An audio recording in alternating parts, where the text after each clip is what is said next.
7 নং ওয়ার্ডের উদ্যোগে সাংগঠনিক বৈঠক এবং বস্ত্রদান শিবিরের আয়োজন করা হয়। সেখানে উপস্থিত ছিলেন 7 নম্বর ওয়ার্ডের কাউন্সিলর জয়া ধানু, মেয়র দীপক মজুমদার সহ অন্যান্যরা। কাউন্সিলর জয়া ধানু বলেন, নবনিযুক্ত মণ্ডল সভাপতিকে সংবর্ধনা প্রদান সহ এলাকার গরিব দুস্থদের মধ্যে শীতবস্ত্র প্রদান করা হয়। তাছাড়া আগামী দিন দলকে শক্তিশালী করার লক্ষ্যমাত্রা নিয়ে এক আলোচনা সভারও আয়োজন করা হয়।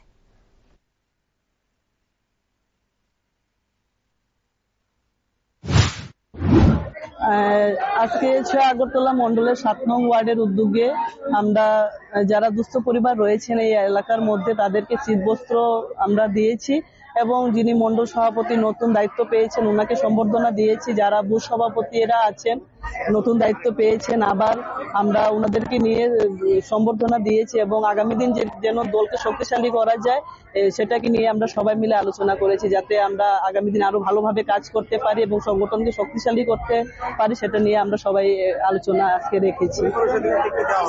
হ্যাঁ, গরিব মানুষদের মধ্যে শীতবস্ত্র আমরা দিয়েছি। এই শীতবস্ত্র যাতে ওনারা গ্রহণ করতে, আমরা 100 জন পরিবারকে আমরা শীতবস্ত্র দিয়েছি।